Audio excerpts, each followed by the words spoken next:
Olá! Está em curso na Alerj a CPI que investiga o desvio de armas das forças de segurança do Rio nos últimos 10 anos.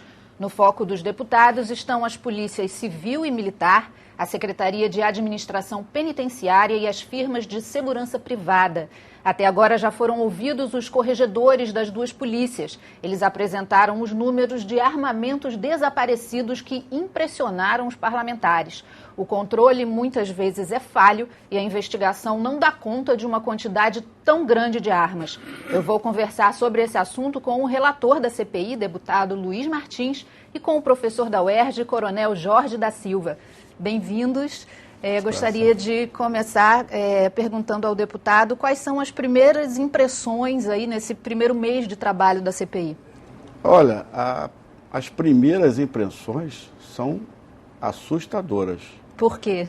Porque nós não imaginávamos ter tanta arma extraviadas, furtadas, nem munições. Eu acho os números absurdos que nós estamos tendo conhecimento em todas as esferas, Polícia Militar, Polícia Civil, a própria segurança privada, são absurdos. E também a falta de punições. O Ministério Público é muito lento no encaminhamento do inquérito policial. Então, nós vamos apurar, nós estamos só com 30 dias de CPI, o regimento interno nos dá 90 dias, prorrogar por mais 60.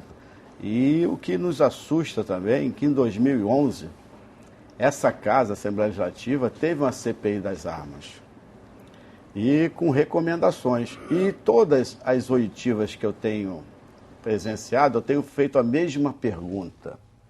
Qual é a pergunta? Se aquelas pessoas, o coronel que comanda o Estado-Maior, o chefe do DEFAI, tinham conhecimento do relatório da Alerj de 2011. E estou sendo pego de surpresa, todos não tinham conhecimento. Então, o que demonstra? O relatório foi emitido para todas as esferas do governo, Ministério Público, Tribunal de Justiça.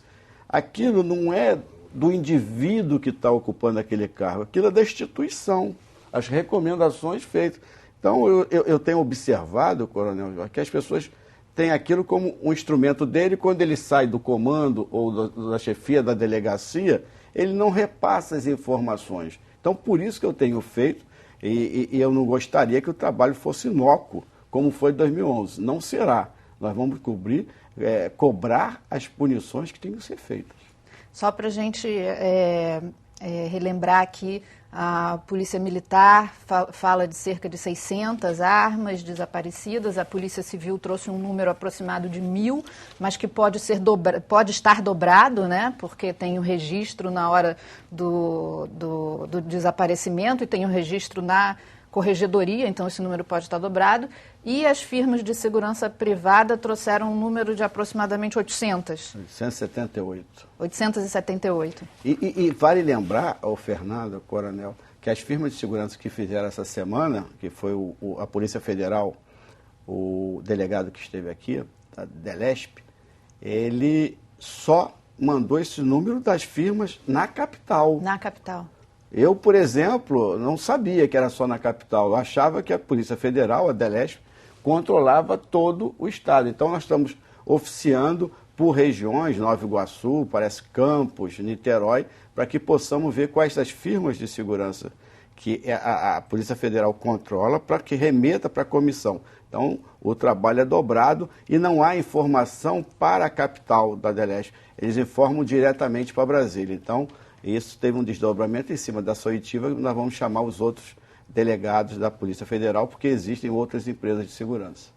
É possível, então, que esse número ultrapasse os números que já foram informados até agora das polícias militar e civil? Com certeza. E eu fiz uma pergunta ao delegado da Polícia Federal para saber o quantitativo de vigilantes, que é um número também estrondoso, é um número 55 mil na faixa que ele me deu esse número. Então, é maior, eu acho que é maior do que a PM. Que a PM. Então, aí a justificativa que não me convence. E só tem autorização de usar calibre 32, 38 e escopeta. O traficante não usa essa arma, mas essa arma mata. E as munições são números muito altos. 8 mil munições extraviadas, furtadas da firma de segurança. Então, são números assustadores, por isso que eu falei inicialmente. Professor Jorge, o senhor é coronel da PM, já foi chefe do Estado-Maior. Por que é tão difícil controlar as armas? Olha, eu não diria que é tão difícil controlar. Principalmente estou me referindo à Polícia Militar. Quer dizer, este sempre foi um problema muito grande dentro da corporação. Mas havia um maior controle, não estou dizendo que não houvesse desvios, mas nessa escala realmente nós não tínhamos conhecimento e realmente não acontecia. Eu acho que, por alguma razão, ao longo do tempo, talvez essa guerra que se instalou no Estado, na cidade, e essa preocupação de corre aqui, corre ali, e houve também muitas mudanças no comando da Polícia Militar. Nós tivemos vários comandantes da PM, no caso da PM. Quer dizer, então isso acaba você perdendo a noção de continuidade. Por outro lado, nós tivemos também aqui um problema sério, que eu considero que é você ter toda a corporação envolvida praticamente no novo modelo de segurança que você tem aqui, as UPPs, etc. Então, essa ânsia de você dar uma resposta e você acaba, né, perdendo um certo controle. Porque as armas da Polícia Militar, eu falo pela Polícia Militar, as armas da Polícia Militar, você pegava a arma, pegava a munição, saía, terminava o serviço, ele entregava a arma, se tivesse havido algum disparo, ele tinha que justificar. Então sempre foi assim. Eu não sei, quer dizer, exatamente estou fora da Polícia Militar há muitos anos e me surpreendi muito com isso. O que eu acho que deve ser feito, e o deputado já tocou nisso, é a questão da punição. Punição de quem está envolvido nisso. E nessa escala, né, estão inclusive admitindo a hipótese de que haja um esquema, né, que seria uma coisa muito mais grave.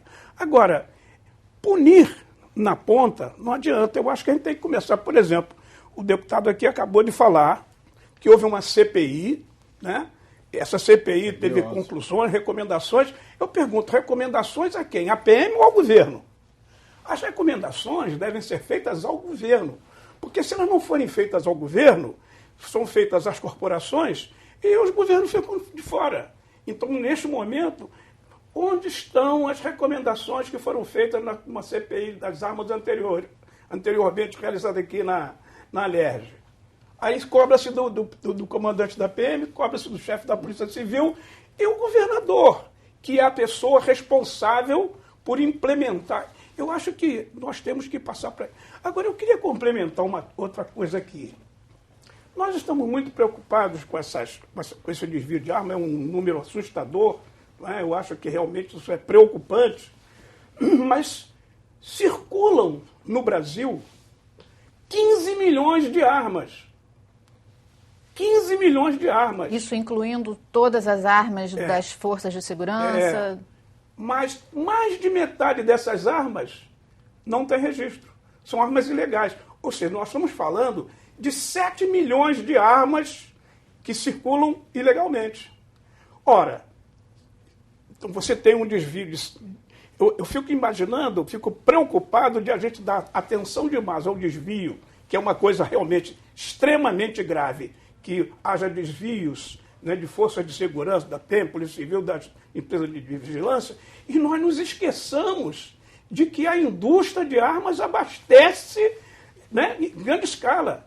Nos últimos 10 anos, a indústria de armas aumentou a venda de armas em 378%, dados da Polícia Federal. A que o senhor atribui isso?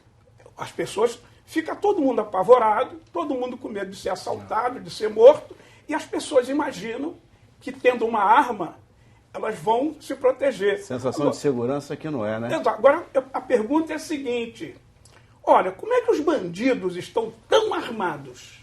É com essas armas desviadas? Nós estamos falando de 7 milhões de armas. Como é que os bandidos estão tão armados? Como é que eles têm tanta munição para atirar? É um tiroteio no estado todo, no Rio de Janeiro. Todo lugar tem tiroteio. E outra coisa, os assaltos, né, e as mortes, os homicídios são praticados com armas nacionais.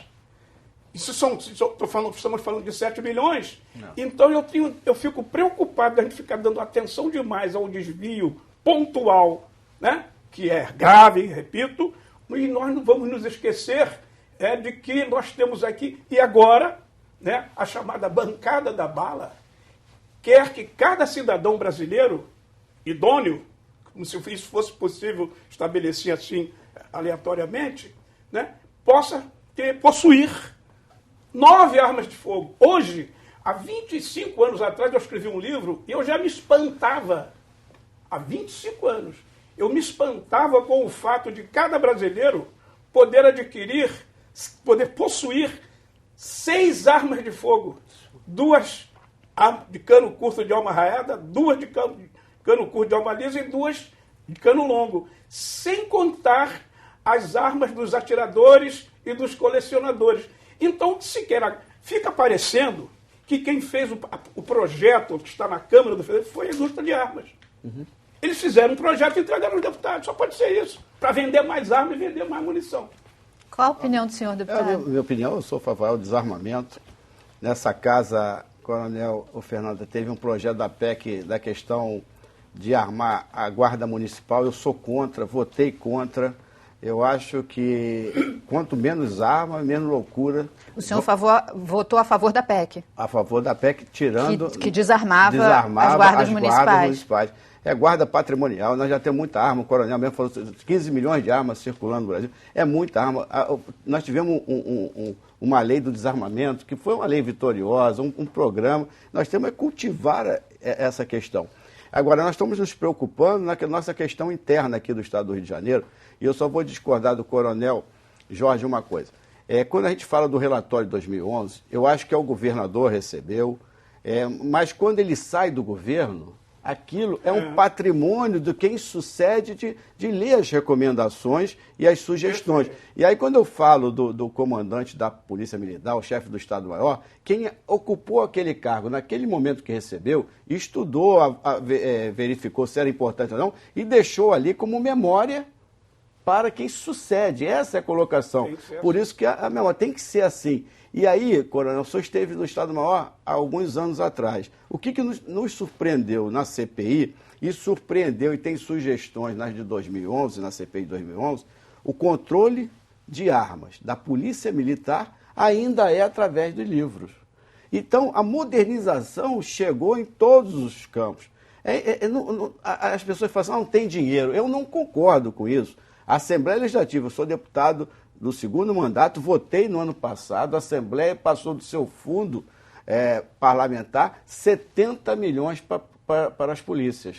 Então, você botar em cada local que guarda arma nos batalhões, câmera, ter o acesso por biometria, você melhora o controle, é natural. Então, nós estamos falando de 10 anos, em 2015 ainda é através de... Eu acho que isso que está propiciando os maus policiais ou as pessoas com má intenção de desviar. É isso que nós precisamos ter um basta e sugerir. Vamos sugerir uma recomendação para que possamos modernizar esse controle, botando câmeras. Você não pode admitir aqui no centro do Rio de Janeiro como sumiu armas do batalhão de choque. O cara entrou com o carro, saiu, ninguém sabe quem é o carro, não foi ninguém punido. E essa arma pode estar matando os nossos filhos. E os próprios PMs. Os próprios PMs. O senhor fala, os assaltos hoje são de arma de pequeno porte. Eu escutei ontem falando, ninguém usa, o traficante usa arma 32, 38, mas isso mata. Deputado, obrigada. Coronel Jorge, obrigada. A gente vai para um intervalo rápido. Voltamos em 1 minuto.